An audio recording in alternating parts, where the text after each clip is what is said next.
Hi, we're live. Hello. Oh, Scott Johnson is back. Yeah. They're all sick. That rumbling you hear in the background is Roger Chang. Or my stomach. I don't know which. No, not gonna go on cannibalism. not a good way to go. Roger. Just look. If a producer does a kick-ass job filling in, not even filling in, but keeping the show alive for 2 weeks while you're gone, the last thing you do is cannibalize him. Cannibalize him for what? Wait, are you going to eat me? No, I'm not. That's what I'm saying. All right. I'm not even going to joke about it. Because I eat a lot of questionable dietary items. I'm not sure if that's... You're going to go that tactic. I'm unhealthy. You wouldn't like me. I'm not very well Well, isn't that why you're not supposed to eat top predators? Because they collect all the poisons that everyone else eats. Like whale meat is super toxic now because they're top predators. Yeah, don't eat humans. They're full of toxins. Especially if you've had any sort of booster vaccinations or anything like that. Oh, yeah. They're injected with hormones and... That's why you can't eat racehorses, because they're not safe for human consumption. Too many drugs. Mm-hmm. FDA. That's why you don't eat racehorses. that's the reason. That's the reason I don't. Hey, horse meat's a big business. Yeah, I love that European lasagna. Yeah. For a while there, they even called it beef. Nice. It's an in-joke. That's pretty good. Because in the EU joke. 2 or 3 years ago, they uncovered that a bunch of beef products are actually just horse meat. They tested. It's like, why are you selling horse meat? You labeled it beef. I'll eat horse. Tastes like chicken. Here it's richer and... It is. Scott, you've been so hungry you could eat a horse, I know. I have been very hungry to eat a horse. I'm okay. I'm good. But you would rather not. I'm trying to be good today and not snack for no reason. They eat horses in Quebec, too. That phrase was, I'm so hungry I could eat an entire horse, back before eating a horse at all became... Yeah. We don't waste any of the horse. But back then, horses were much smaller. They're like ponies. They were in black and white, too. All right. Let's stop talking about eating each other and do the show. What do you say? All right. Down with that. Here we go. Daily Tech News Show is powered by its audience, not outside organizations. To find out more, head to dailytechnewsshow.com/support.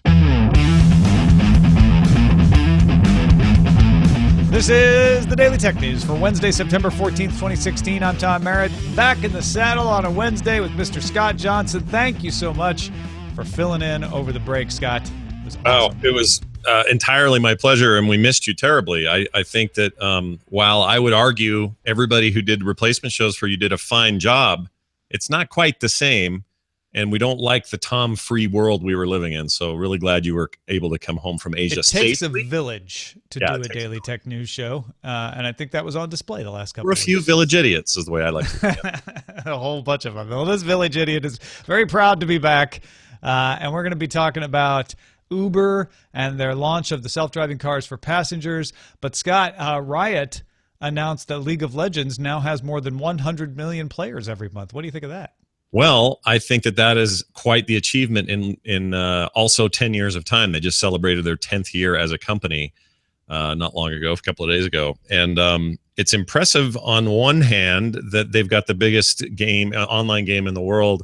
And it's impressive on the other hand that something as complicated and hard to play as a MOBA for average players is also holding that same position. So grats to them and our friends over there. We know a few people on the inside. And 10 years, 100 million. Name another company that did that, and I'll buy you a drink. An in-game drink or a real drink? All right, here are some more top stories. Amazon announced the Amazon Echo will be available for pre-order in the next couple of days for £150 in the UK and €180 in Germany. If you're an Amazon Prime subscriber in either of those companies, you get a £50 and or €50 discount. Those aren't equivalent currencies, so one of those is getting a better deal. In addition, there's now a white version of the Echo. So in the UK and Germany, you can order your Echo in black or white, and the white version will be coming to the US as well. That's launching later in the autumn. Amazon also has a new version of the Echo Dot. That's the little hockey puck looking one that comes with a very small speaker, but is meant to be attached to an existing speaker that you have. If you remember, that ran out of stock here in the US. It is back in stock as a new version that is cheaper. It'll be shipping in the US and the UK October 20th, and in Germany on October 26th. It also is not currency equivalent. It's only $50 in the US, but it's £50 in the UK or 60 euros in Germany. You can get discounts if you buy packs of 6. Buy like 5, get 1 free, basically, or 12, Scott. You buy 10, you get 2 free. How big is your flat that you need 12 dots in your house, I guess? Yeah, maybe you live in a German castle. I suppose, but I see those are available in both black and white. That looks nice. Yep, those are also available in black and white. A big fan of it, but I feel like a bit of a dummy. I didn't know the UK and surroundings didn't have the Echo yet. I assumed this was a worldwide rollout, and I was wrong. I didn't know that. So good job, guys. You're finally getting the probably still arguably the best voice assistant consumers can purchase, or at least for the time being. I really like it. So good luck. And white looks cool. If I thought it was okay to just chuck money at something, I'd probably get a white one. Or if I had waited, I would get a white one. It would fit better in the house. I think they showed dirt less than the black ones. That's true. No offense to any dirty Echoes. My Echo's real dirty. Oh, and another point here, the new dots can detect multiple instances are happening. So like what I have an Echo and a Dot. My Echo is in the kitchen and the Dot is in the bathroom. And if I'm standing halfway in between in my house and I say, hey, Alexa, do this, then both of them will answer. And this new Echo Dot will sense that and know like, oh, I don't need to answer because the other one heard, or vice versa. So I guess that's why they ran them out of stock, is they wanted to put this new version that has this new voice sensing and also is available in white. Well, at first it was getting U.S. premieres of films first in the UK. Now it's getting better dots. I see the trend happening. More dots. More dots. Nice reference. Tim Cook told the U.S. TV program Good Morning America that he thinks augmented reality is bigger than VR, that being virtual reality. Cook said AR, quote, gives the capability for both of us to sit and be very present talking to each other, but also have other things visually for both of us to see. Cook added, virtual reality sort of encloses and immerses the person into an experience that can be really cool, but probably has a lower commercial interest over time. That is, I don't think, a controversial statement, and actually probably is true. Now, who knows over time how this stuff's going to shake out? Certainly mixed reality is getting a lot of attention when people talk about these two technologies merging, and Microsoft has a lot to say about AR, as do others. But I think he's probably right in terms of practical use cases. Enclosing yourself in a world where you cannot be bothered and you are doing a thing that is sort of isolating you from the world, I think just by the numbers has less commercial opportunities than something that could be used in the same room, same office, same boardroom, same whatever, collaborative spaces that aren't quite as easy or more cumbersome in VR. So I guess I'm with Cook on this one, hashtag. Yeah, I think it's interesting too that we are seeing Apple say in public, not in so many words, but VR is not where we're going. I would definitely not expect to see any kind of Apple VR element here. But AR, he has mentioned before, and there was a Financial Times article back in January that sort of insinuated their sources were saying Apple was working on some kind of augmented reality device. So we may yet see an augmented reality HoloLens-ish type of thing coming out of Apple. And it's fun to speculate what Apple's take on that would be, especially because what we're very used to seeing Apple do with the watch, with the phone, with the tablet, is come to a market that people have tried already, not unsuccessfully, and sort of come up with the tiny refinements that make their version acceptable to at least their fans, if not a wider populace, certainly a wider populace with the phone. So there's not enough AR out there at this point. Do we have to wait for HoloLens to hit the wider market and for Magic Leap to actually become a real product before we will see Apple come to market with some sort of augmented reality thing. Yeah, I'm very curious about it because they, even in some ways, they've been slow to appreciate it or embrace it or fully expose it on what the phone's able to do in AR. It took, Pokemon Go maybe as an example in more recent times to say, look, you can do more with AR.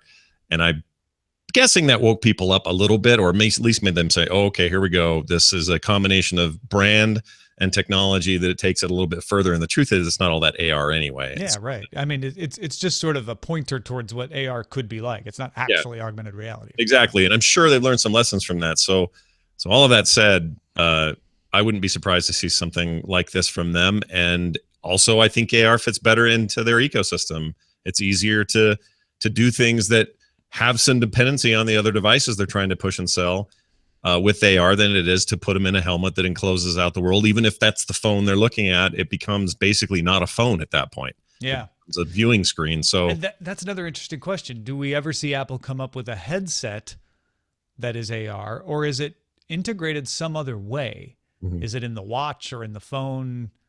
Like that, and it's more of AR that way of, I mean, you have augmented reality in the iPhone right now in certain applications, right? So is that the direction they go, or is it what we're thinking of with HoloLens and Magic Leap, something you put on your head? Well, if anything, Google's shown that they think this same way, or at least I believe that they do. When they were, the Google Lens thing, whatever it's called, I've already forgotten the headset thing. Google Glass. There you go. Wow. Yeah. How soon we forget. Google Glass was literally an experiment in augmented reality in so many ways, and it was a practical experiment. And many could argue that it didn't work in lots of ways, and the practicality wasn't there, or whatever. But some of their best minds, I think, believe that AR is the future. It doesn't surprise me that Apple, even though their Johnny-come-lately sort of approach is clearly in effect, I'm not Johnny Ive lately. Yeah. Timmy come lately. All right. Timmy Cook lately. It'll be interesting to keep an eye on that. Traditional, and also, let me just put a dot on this. Interesting to have the CEO saying things in public, even if they're not 100% solid. Oh, yeah. Traditional desktop Windows apps, those venerable old Win32 API types, can now be obtained in the Windows 10 store. Previously, the only apps you could get in there were the Universal Windows Platform apps, the UWP apps. Those are the ones that show up in that tiled interface. Those are the ones that can be accessed across platforms. Now, developers can put their classic desktop apps in. They just need to repackage them using the desktop app converter. This removes some of the sandboxing required of Universal apps while still providing the clean install, upgrade, and uninstall features that you get from store software. Devs can also add UWP functions to their desktop apps when they do the conversion. So, for instance, Evernote did this. Their new store version of the desktop Evernote app supports live tiles and notifications, for instance. However, converted apps will not run across all platforms like a true Universal Windows Platform app. So you can't run these Win32 API apps on HoloLens or Xbox or mobile. At least that's not the way it's working right now. But it does unify the store so that you can get the things that you really want to get through the Windows Store if the developer and you want to negotiate your transaction that way. It's an interesting move, given that this is probably a result of people being developers not rushing at the universal platform and saying, "Ooh, yes, please, let's do everything that way." Many of them have been resistant, some vocally so. So this is probably Microsoft's way of walking it back a little bit and saying, "Well, all right, you can not have to do that. You can put your stuff in here. Here are the caveats, and it's probably okay for most."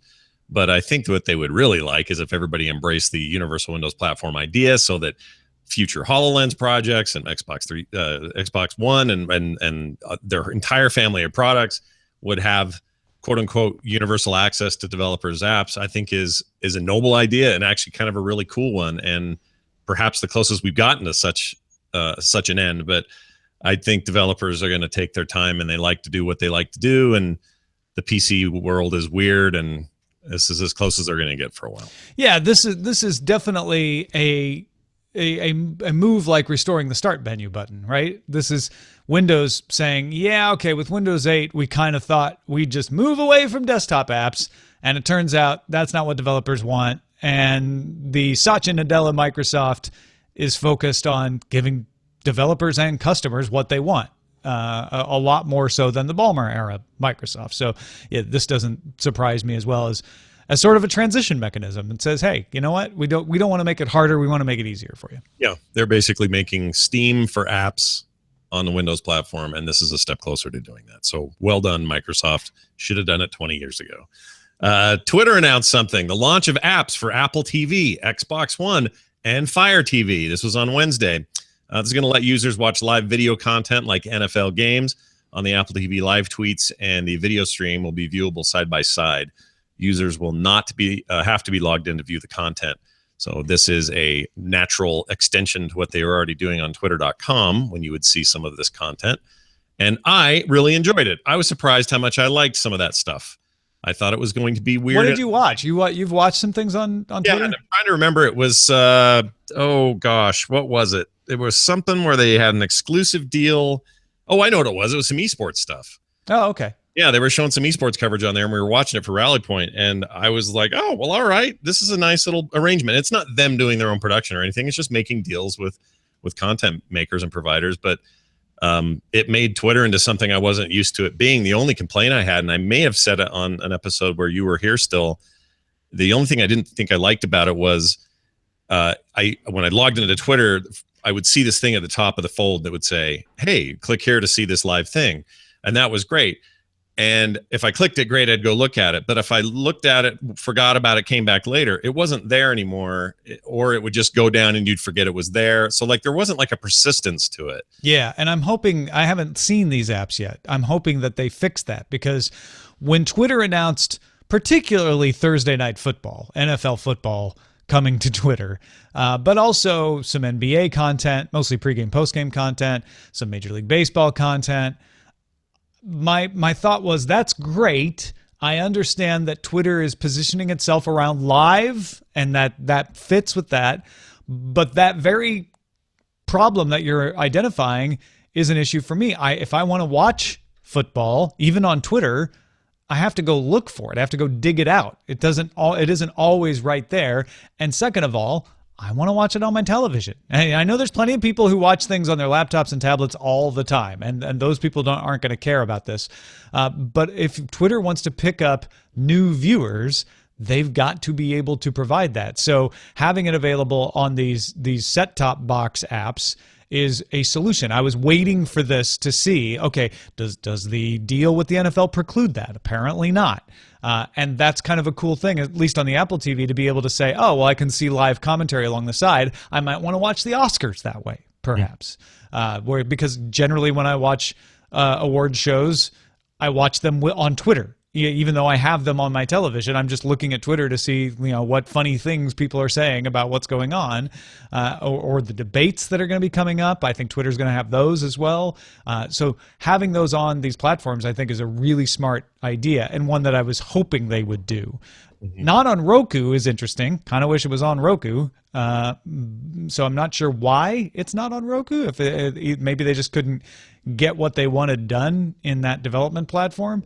So an interesting collection here: Apple TV, Xbox One, and Fire TV. Yeah, on the just a quick note on the mobile side, if they do want to make it more meaningful for me, and I was just looking at the app to kind of make sure I was remembering how I'd see it, but the Moments tab, which is something that everybody's got on the Twitter app and on the website for that matter, would be a great place for it, and it's not even there. So no, I know, I thought the same thing. Like, super weird. That is the default play for it. But also, I think very telling that you will not even have to have a Twitter account to watch these. You don't have to be logged in. They want to bring people to the platform. If they can get them to create an account later, great. But they want to boost users. They don't need to have them logged in at this point. Yeah, and there's no way this was cheap, so this helps recoup a little bit to make it as exposed as possible. A Forrester report estimates that 6% of existing jobs could be replaced by robots and intelligent agents like AI, machine learning type things within the next 5 years. That is by 2021.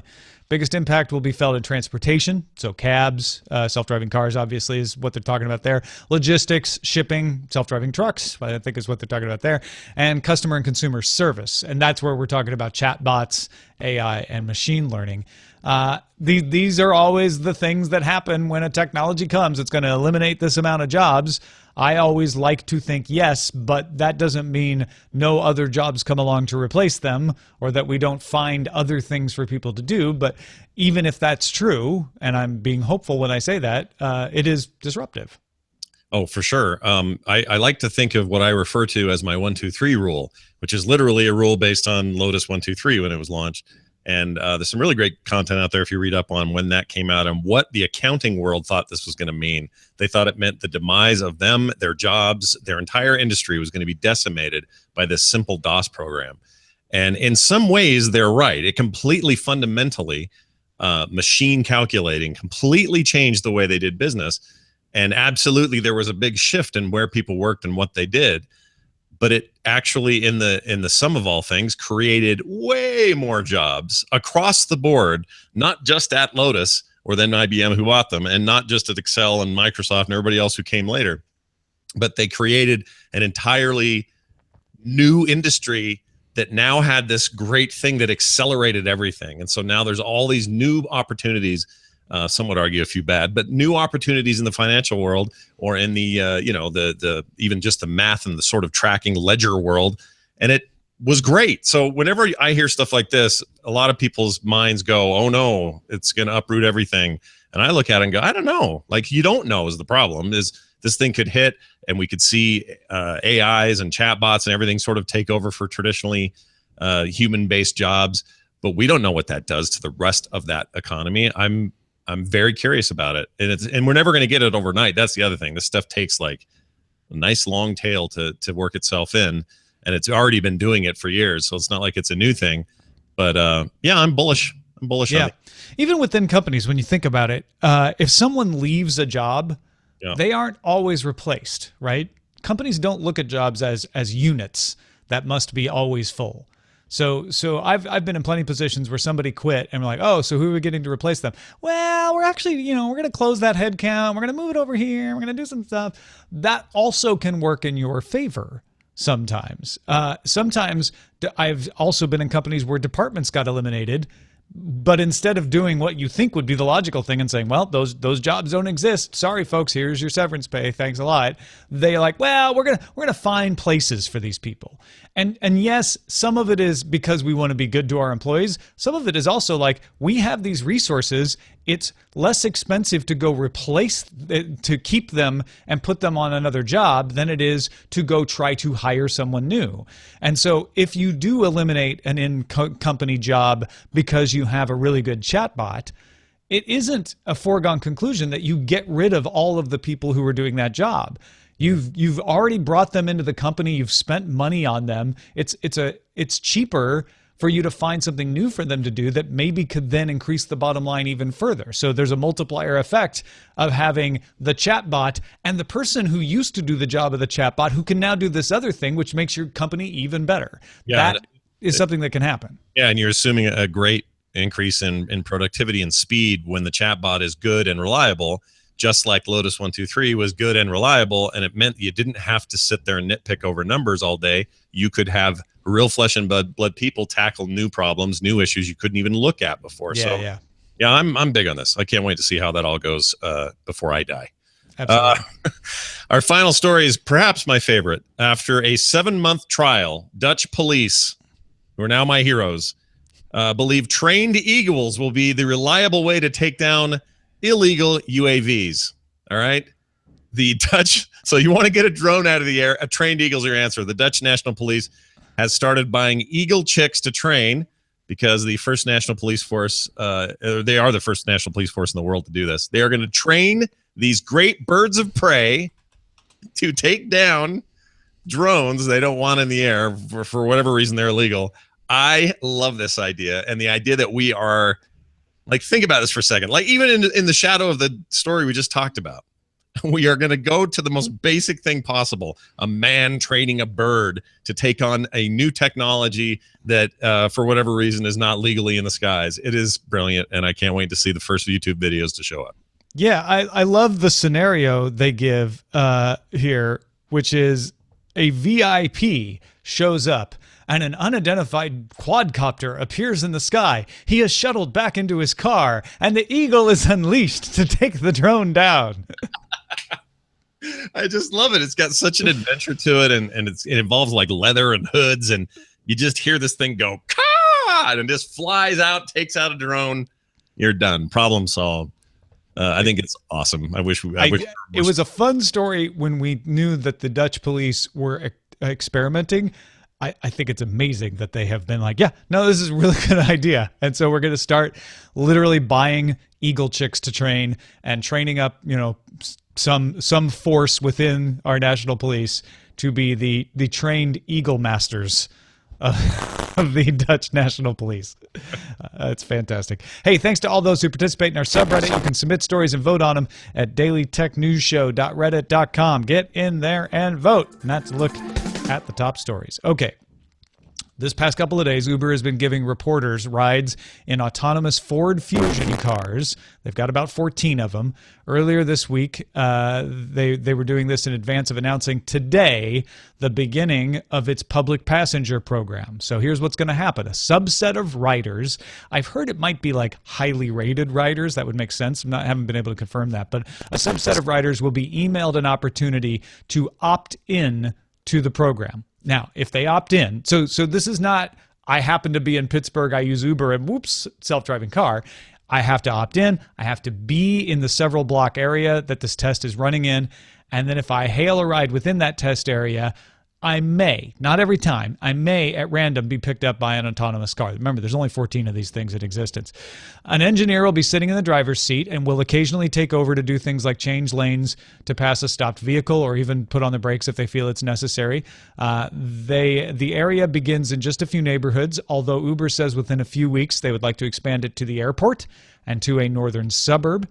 The Ford Fusions are not the Volvo XC90s that we heard about when this was first announced in August.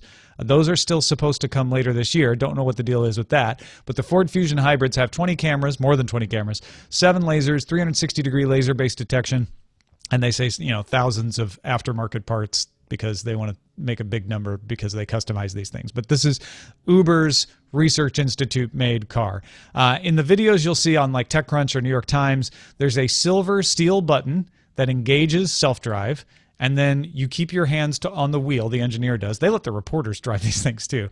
So that's how much confidence they have in them. You keep your hands on the wheel, but you don't have to. The car will drive itself unless you tap the brake or touch the accelerator, and then it immediately turns the car back over to you, or there's a red button you can tap to do the same. As a passenger, you can request that the human take over at any time, and they will, or you can even press a button in the back seat that will end your ride. If you're like, I'm not comfortable doing this, I want out of here. None of the reporters said there was any discomfort. In fact, most of them said they got kind of bored because it just felt like a real human driving. Yeah, I think I'm watching some of the video now, and it's interesting to watch them just sort of let the steering wheel flitter through their hands and always sort of be at the ready in case something needs to happen. But moreover, by the way, the irony is not lost on me that we're talking about AI and machine learning and stuff taking over jobs from people. And we're already now looking at a market that was disrupted by the likes of Uber, who came in and said, hey, traditional taxis, sorry, but we got this cool idea.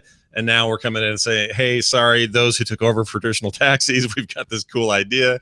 But anyway, aside from that, what I like most about this, and we discussed this a little bit on TMS this morning, I like the idea that they're doing so much human observation here. This is a chance for these guys to say, not only how are the cars behaving, because I would have thought that's all they're worried about, is the car doing what it's supposed to do, or have they thought of all the eventualities and all this stuff. But they're also saying, well, what are the passengers doing while they're in these cars? Are they fidgeting? Are they nervous when the car brakes? Do they kind of hold on to things? Are they bored, like you said? Like, why are they screaming? Yeah, why are they screaming and saying, let me out, please?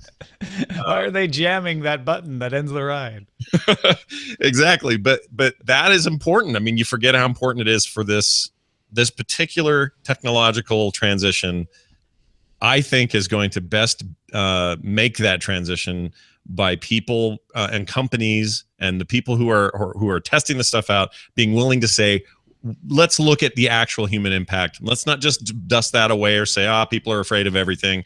Let's actually look how they're behaving. Let's look at it from a scientific method, and people in the know that would know how to take that data and disseminate it or parse it. And I love that. Like, I really, really like that they're doing that. And I'm not even that big of an Uber fan, but I like it feels like a really interesting scientific approach, and I was glad to learn how they were doing it. So you're saying you're not an Uber fan? I'm not an Uber fan. I like this, and it is way more of a research project than even I expected. I think when they announced this in August, as is typical in modern society, everyone leaps to the most extreme conclusion. They're just going to let anybody get picked up by a self-driving car. What if you don't want to be picked up by a self-driving car? And obviously, I think those of us who took a second to think about it knew, well, they're going to have some sort of opt-in mechanism or opt-out mechanism or something like that. And it's way beyond that. Like it really is a research program that you're opting into. You're well protected with 2 people in the car. They say eventually they'll probably go down to just the 1 engineer in the car. But to begin with, they don't want that engineer that's behind the wheel distracted by anything. So they're going to have a second one keeping track of all the data. And it is limited. I don't think most people in Pittsburgh are ever going to get in one of these cars. But it is a way to say, hey, we really want to include actual people in this research. And I think, like you say, I think you said it really well. That's an interesting and good thing for them to do.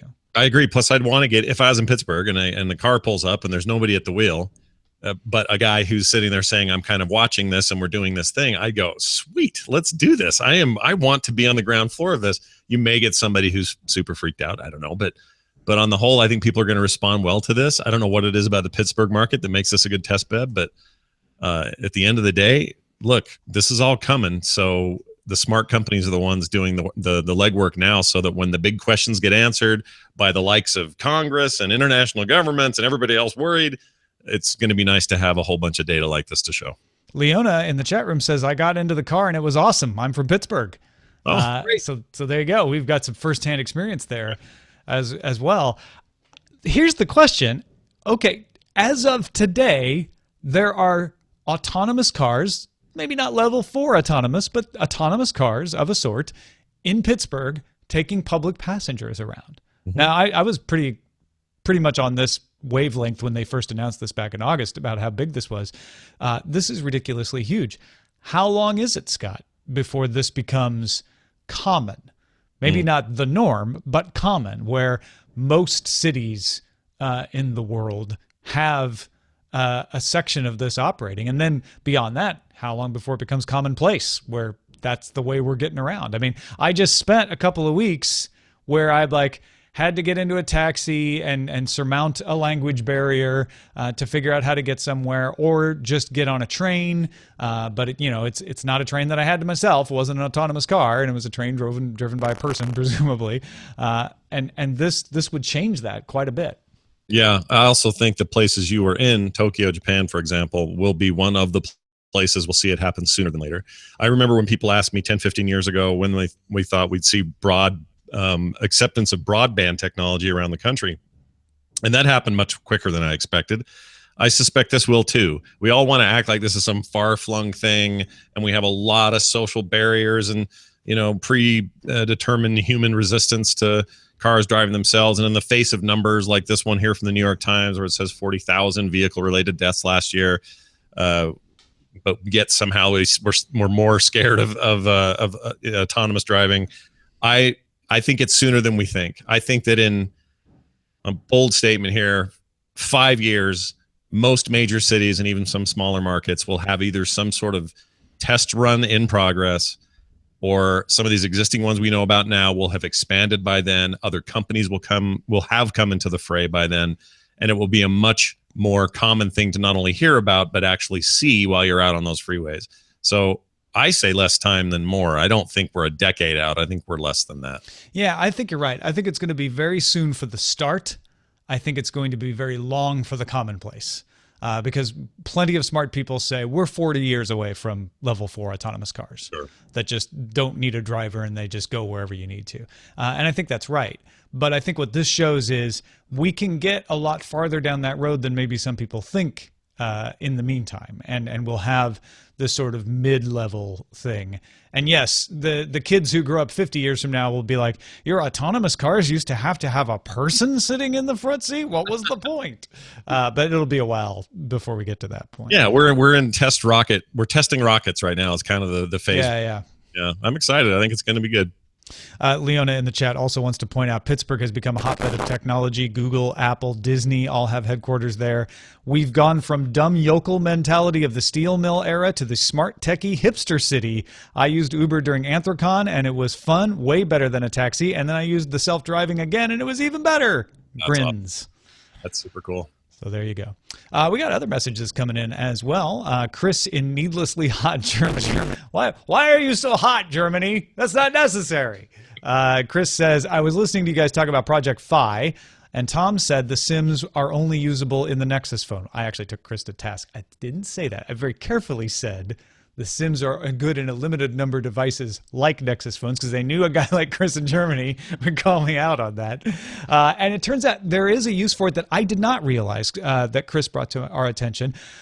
He says, a friend of mine is a Fi customer and loaned me his iPad SIM for a trip. You can get data-only Project Fi SIM cards as long as you have one activated phone on a Project Fi account, and then you can put them in an iPad or even in an iPhone. Chris put his in an unlocked iPhone 6S, made an APN change, and is now enjoying LTE all over Germany. He says, I have not tried to make any calls over it, so I can't say the voice side works. I'm using Google or Skype for that, but SMS, Signal, and messages don't seem to have any issues.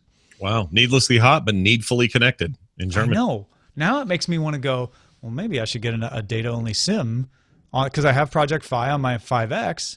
I could pop that in an iPad. That's kind of interesting. I assume you have to have the non-Wi-Fi only iPad, though. It's got to be one of the ones. Yes, it has to be an iPad with a SIM card slot. That's a good point. I can't put it in the one I have now because it's Wi-Fi only. But try to jam that in a lightning hole. Won't work. Yeah. Also, Craig of Nerdtacular fame wrote in and clarified that even though it is $10 a gigabyte, a lot of people don't realize that you don't get charged $10 if you use less than a gigabyte. It's actually 1 cent per megabyte. And I can attest to this because I just got my bill from the trip, and it wasn't in $10 increments. It was like, I think I used $3.68 worth of data or something like that. He said, I've spoken to people about this in the past, and they don't understand that the pricing is $10 a gigabyte as pricing goes, and if you want to prepay, but they only charge you per megabyte for the data you use at 1 cent per megabyte. Wow, that's a much better. I mean, because you may not even need to use near the gigabyte range, or maybe yeah. And if you go to a gigabyte, if you go less than a gigabyte, you don't pay a full $10 for that. You only pay for what you use. It's great. Yeah, a cent a megabyte. Man, I'm so glad we're over minutes now, aren't you? Minutes were dumb. I get that on my T-Mobile bill. It tells me how many minutes I used, even though it's unlimited. Yeah. And I just think it's funny to even I don't even care. Why are you even telling me? I don't. We got all this old hardware that tells you how long people are on the phone. I guess just keep saying. Yeah, we might as well keep using it. Yeah. A couple spot reports on Project Fi came in as well. Steve was in the Republic of Korea, South Korea, July 14th to 21st. He used a Nexus 6P. He was in different neighborhoods than I was. He was in Dongdaemun History and Culture Park, Jongno 3GA, the Brown and Blue Line, and downtown train station. And he said he had good service in Korea. So it definitely depends on where you are in Seoul. He also went to Busan and some other places that I didn't go and had decent service. He also reported good service in Taiwan. And Mike in Chile, as in cold, not Chile as in the country, Buenos Aires, reports from his honeymoon. Thank you, Mike and Mike's spouse. Mixed results in Argentina. Service is predictably dropping to 2G when you're away from Buenos Aires, the city, only getting sporadic LTE in the city. And he also got the welcome to Brazil message when he was near the border of Brazil, because it must have connected to a tower over on the other side of the border. That's interesting. Wow. By the way, real quick, you said Busan, didn't you? You mentioned that? Yeah. My brother's from there. That's the beach area. Yeah, jumped out and it freaked me out for a minute. But yeah, my brother is from. I have an adopted Korean brother. Everyone listening, I'm not weird. I actually have from there. No, he's literally from Busan. That's amazing. And then Dan in San Antonio, Texas, wanted to point out that the Note 7 swap is not as straightforward as many people may assume. What's happening is you swap it in for a different Galaxy phone. He says in his area it's been a Galaxy Edge, which was quite a step down from the Note 7, and a $35 store credit. He says Sprint is doing something similar. He's talking about the AT&T store, but Sprint's doing something similar. And then the idea is that you will be able to then get a Note 7 that is good, that doesn't have the defective battery later on. So it's kind of a two-part swap now. They want you to get rid of that Note 7 right away, but they can't give you a replacement Note 7. So they give you another phone. In this case, it's the Galaxy Edge as a stopgap until you can get a Note 7. And Dan and also Bill Burlingame both wrote in and said, can anyone say removable batteries would have solved this problem? All right. So I have actually something to say about that. I have always been okay with no removable batteries in phones because I haven't had any problems with them. That's kind of on the companies to make sure is happening. Like if you're going to have a phone design and you're so thrilled about how thin and sleek and non-creaky and no little openings or whatever, if that's your goal, a very Apple goal, then you dang well better have like the best possible battery scenario for me, and not a sudden recall of exploding batteries or whatever the problem may be, because there are no other choices. And it really did put them in a position where they had to do all kinds of crazy stuff. They shouldn't have to give these other phones to people. In this case, they could have done the battery route. But because they went the other way and they wanted so much to get rid of that, it was on them to make sure, from an engineering standpoint, manufacturing standpoint, those batteries were as sound as humanly possible. That's the trade-off, and they didn't make it this time, and it's unfortunate. But I wonder what it means for the Note 8 or the 9. Yeah. Do you think they'll take that into design consideration and go to a removable battery as if nothing else, a PR move? Yeah, I guess it depends. Hey, if your battery becomes bad, you could always just pull it out. I mean, like I remember Antenna Gate with the iPhone 4, and I remember Steve Jobs' explanation, and I remember all the back and forth about it, and people saying when they held it in a certain way, they'd get bad reception, and I could prove it on my phone that was a problem. And I remember thinking, man, that's just one of those things that you've got to catch during Q&A. You got to catch it during engineering, or else you're just setting yourself up, because what can you do? All you can do is take that one brick for another brick. And that's what I guess Note 7 users are finding out this week. Yeah. Well, thank you, Scott Johnson, as always. What do you got going on to tell folks about?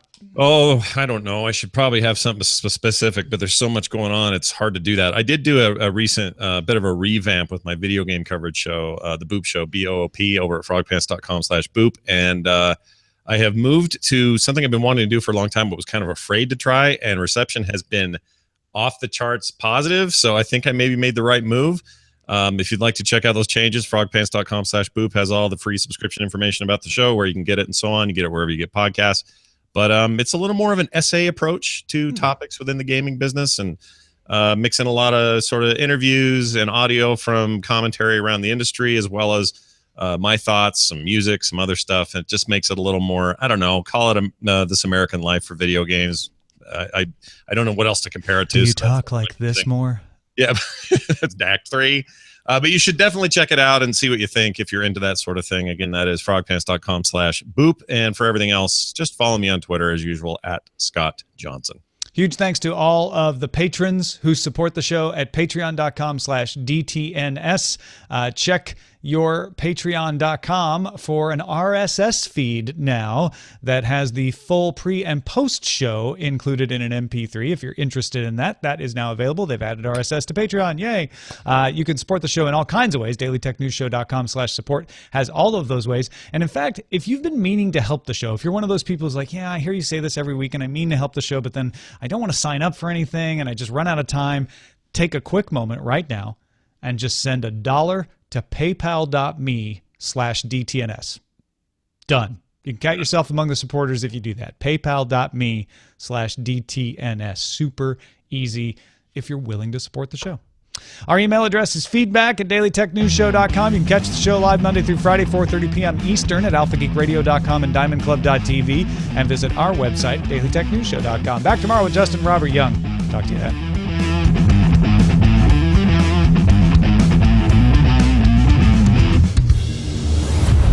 Is part of the Frog Pants Network. Get more at frogpants.com. Diamond Club hopes you have enjoyed this program. Killer show. Yeah, it was good. It's good stuff. Real good. I think there are many topics. All right. Let me see. What should we call it, Roger? Call it a show. Showbot. It's just show, Mr. Show. Oh wait, Amazon White Castle. Oh, because of the German castle. Okay, yeah. Although I was thinking like it was the burgers because I want one right now. Yeah, no, I'm assuming they're playing off that. Connect the dots. Mm-hmm. The eagle has landed on the drone. Hey, Alexa. Yeah. Microsoft is streaming up Windows 10. Steaming up. Oh, steaming up Windows 10. Steaming up. Yeah. Okay. Are you ready for some Twitball? 140 characters. Like Twitter football. Got it. Okay. Yeah. Sports ball. I am driving here. Village idiots. There's an Echo in the EU. Uber's fusion with AI. Uber opting into self-driving cars. W. Scottis one went literal with my quote where I said, I'm with Cook's hashtag, and I meant to say hashtag I'm with Cook. So he just wrote it like that. Nice. Amazon White Castle is still the top, followed by the eagle has landed on the drone. If it was the eagle has landed ... on the drone would work better for me. What about with the drone? Because I assume the eagle would have the drone in its beak. No, it didn't. If you saw the video, it just kind of knocked it. I've always been wondering, like, doesn't it get injured by the little blades, the airfoils, the little propellers? Well, that's why you have to train it properly. Yeah. Well, how are you gonna? You guys ever seen the movie Eagle versus Shark? If that was a more popular movie, yes. They drone versus eagle. That movie was not as funny as I hoped. She soared above the lifted lamp. But I'm sweet freedom's door. Sorry, I was playing When Eagles Fly by John Ashcroft. Yeah, John Ashcroft. Forgot about that. This totally went into my head when we were talking about Wasn't that at the Christmas party or something? Or no, it was at a press conference or was no, it? it was at a theological seminary. Okay. Yeah. Our own Orrin Hatch does similar things. Do they have Capital Karaoke night? Capital Karaoke. Okay, so yeah, are we going with the eagle has landed on the drone? On the drone. Yeah, cool. You could say Legal Eagles. That was one of my favorite movies of 1988. That's just because it had Deborah Winger in it when she was hot. I had a little high school crush on Deborah Winger. I'm not afraid to admit it.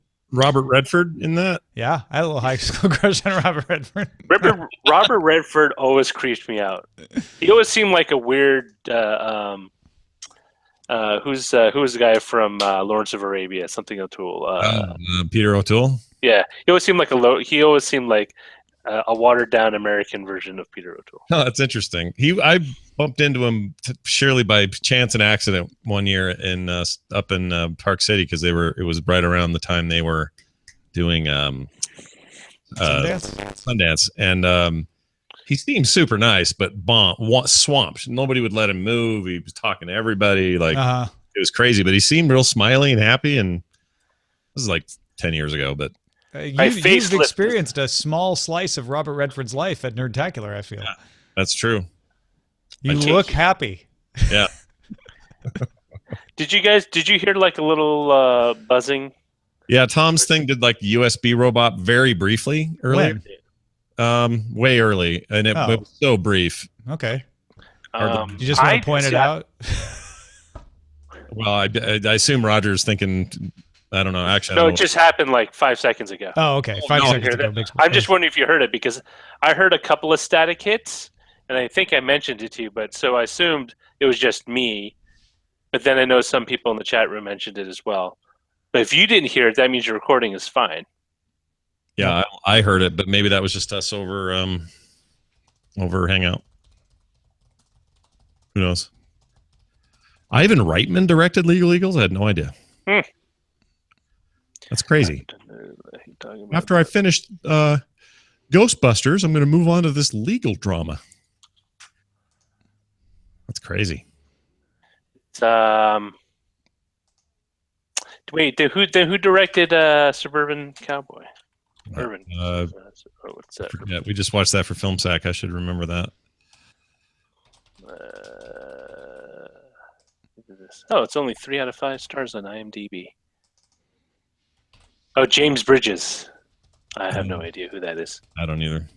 It's probably a Bridge brother. Oh, is he one of the Jeff Bridges? Oh, is he one of the Bo, Jeff, and is he? Merle? I get all the names. Sounds like good old Merle Bridges. It sounds like a spinoff to Dukes of Hazzard. The Bridges. The Bridges of Dukes of Hazzard. Personal life. The Bridges of Hazzard County. That's a movie I'd watch. I love that book, The Bridges of Hazzard County. Oh, he also did the China Syndrome. He did Colossus, the Forbin Project, Appaloosa. Oh, I've seen Appaloosa. I like that. Did the Great Adventures. He did the Alfred Hitchcock Hour on TV. Corolla, The Paper Chase, as an actor. Invasion of the Saucer Men. He was Robert Jager. Oh no, he was Bobby. It was something more recent. Faces. He was Bobby. No, I don't think he's related. He's not a bridge. He's a bridge too far. Yes, he's a consonant too far. I don't know. His partner was Jack Larson. Jack Larceny, stealing every scene. I like it. Dun, dun, dun. I watched Hitchcock on the plane. I talked about this a little in Cord Killers, and it was really good. Wait, Hitchcock, the docu? With Anthony Hopkins. Oh yeah, I heard that was good. It's really somewhat misnamed. I didn't realize it until I was watching it that it's only about Psycho. It's about the making of. It takes place during the making of Psycho. Oh. And so they use that as a vehicle to explore Hitchcock's character, but it's not like his entire life or anything. You know, that's like that Truman Capote movie where Capote. Yeah, Is that what it's called? I guess that's the one. Compote. Where it's exactly the same. It's like, oh, this is going to be all about Truman Capote, and really, it was just about him writing that book about that murderer guy. Right. And that was it. But it exposed all this stuff about his life, or it sounds like a very similar thing. I would love that. I need to. I don't know why I didn't see it when it came out. I just forgot. Well, and I took a class. We spent a lot of time. It wasn't just on Hitchcock, but we spent a lot of time on the movies of Hitchcock and his influences and his influence and the things he was known for. And if you're at all a fan of him, you'll see all kinds of little Easter eggs, just even in shot selections. Like the way they'll shoot certain scenes are just like ripped from the pages of Hitchcock. Mm-hmm. That sounds great. Yeah, it's pretty good. Your daughter's got some classes like that right now. Kind of. I mean, you can still take those kind of classes as an adult, but you just never do. And I kind of miss that sort of thing. Yeah. That was it was an English class, not even a film studies class. Oh, really? And we would meet, I think, once a month in the basement of the main library at U of I and watch a movie. And that would be the movie we would talk about. And I think that's where I saw Vertigo. Which is a much maligned picture sometimes, but we talked about like why it failed, but what was genius about it and what he was trying to do and why it wasn't appreciated. And I think we watched The Birds. I think Vertigo and The Birds were the two that we did. That was great. One movie I remember watching we had a LA studies class I had to take, and we watched Chinatown. Oh yeah. Oh, Chinatown. Great movie. We were also going to watch Roger Rabbit. Forget it, Roger. It's Chinatown. Well, Roger Rabbit, people don't realize it's actually based on your life. Well, no. That is a different tale. Oh. Get it? I think. It is a different tale. Not a combine, but it was based on the whole kind of conspiracy thing about GM, Mobil Oil, and Firestone tires replacing all the trolleys with cars. Right. And then the advent of the interstate. That was the whole thing. The evil judge was going to build like these chain restaurants along the highways. Oh, right. Millions. What a crazy idea. We watched Aliens, Blade Runner, those 2 Hitchcock movies, Seventh Samurai. Whatever happened to the 6th and 5th one? Yeah, we jumped right to number 7. I was like, don't we want to watch the prequels? I can't remember if there were any others, but Blade Runner, because we were watching Blade Runner, and the readings I had to do around Blade Runner is how I discovered Philip K. Dick. Really? Oh. Yeah, that class. You're running. That movie's awesome. Did you see the director's one or the narrating one? It was back before the director's one was available. It was just the narrating one. We covered the fact that there was another ending that he had wanted to do, but it was not something you could get a hold of back then. What do you think about the remake, or the fact that they're doing a remake? Oh, but it's not a remake; it's a sequel, isn't it? Is it? I always thought Harrison Ford's going to be in it. Yeah, he's in it. He's Deckard in it, but he's not the main star, though. I don't think. Yeah, I thought it was like taking place later in the timeline. Yeah. I was always under the assumption it was A reboot. A reboot. Could be both. My understanding is I thought they had said, because since he's in it as Deckard as an older guy, that it was way later. Unless it's one of those things where he just, let me tell you a story, and then now we're on to some like Deckard, like it's just a reboot, but Deckard is the guy who assigns. Yeah, like that. Yeah. Like there was a. Why can't I? My only example of this. You're not Blade Runner, you little people. The only example I can think of is the Beverly Hillbillies movie. They had the guy who played Jed Clampett in the show. Oh yeah, he was Ernest. Yeah, Ernest played him in the movie, but in the movie, the guy who played Jed Clampett in the old '60s show played a banker. Oh yeah. It's like, I know one. The Tim Burton reboot of Planet of the Apes had Charlton Heston as an old aging ape. Right. Yeah. Well, okay, and the Avengers reboot, which no one saw, with Uma Thurman, had Patrick McNee, the original John Steed, as a guy in the basement who was invisible. Yeah, but isn't that more of just a cameo? Those are cameos. Those are all cameos. Yeah, but I guess what I'm saying is we don't know the extent of Harrison Ford's involvement, I guess. It's a Chevy cameo. Comes in a sport edition. That's awesome. He is a grouchy guy. Who? Harrison Ford. He just seems that way on talk shows. He can be. You watch him on Graham Norton. He's kind of stoned, I think. Yeah, I think he was had a lot of sedatives or something. I think Mark Hamill has retained some energy and excitement. I think replicants do age versus. Yeah, they do. Replicants get older. They're they only live 6 years though, so that's why they want their insect. Except for the last one, you're never sure if she is or she isn't. And does she have the? Well, she'll probably go on to do horrible movies anyway, so it doesn't matter. That's how it works.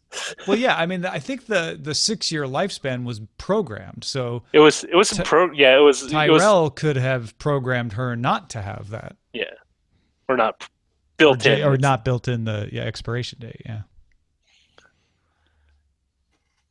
Data did, I know. I've always wondered how they would do that when an actor portrays a robot, like Beef mentioned, like Data in Star Trek. Like, how do you get him to the actor ages, but he's a robot. How should he not age? He should look the same. Mm-hmm. Then they write in some weird BS to kind of explain it. It's like it's Arnold Schwarzenegger in Terminator Genesis. It's like, if you're a robot, why do you look older? Oh, it's yeah. Because the organics age. It's like, okay, then why are you slower? Because I'm older. So, well, can't you just fix yourself or do maintenance? You just tear off all that flesh and put a new layer on? You know. Yeah, it's all exoskeleton. It's all like inside. That shouldn't age. Yeah, that was a pretty thin premise for that movie. I liked the movie. I thought it was a fun movie, but it just totally messed with everything you were supposed to know about Terminator. Although it'd be kind of funny, and my wife and I were talking about that, if they just did one on like him just living the life, because he's basically stretching that 20-year period when he's supposed to meet them again in the future. It's like, what does the Terminator do for 20 years? And then you have him go through all those decades or phases. Then, like he's a hippie. Edward James almost shows up, and he's become the captain of a starship in the meantime, since he used to make the origami. Maybe not a starship. You should be in charge of a big sailing ship called Galactica. Yeah. But There it's you go. like the Hornblower yacht in San Francisco. It just goes around the bay for little cruise tours, booze cruises. He's a booze cruise captain in the greater Los Angelokio or whatever it's called. The future. Lokio. So wait, it was still L.A. I love that. I think this is the thing that makes Blade Runner and so really like a definition of a not definition but example of a good movie is that the world that inhabits is just as alive as the characters. You feel like, hey, I really want to see what that's like. I want to live in a town where there's ramen trucks that serve you odd dumplings in a weird pidgin, German, Japanese, English, and Spanish. Was it Spanish too? I forgot. Yeah, I think there was. I think there was Spanish. Mix, yeah. All right, gentlemen. I'm going to close this broadcast, but not because I'm not enjoying it. Just because it's time. I'm glad you clarified. Time to die.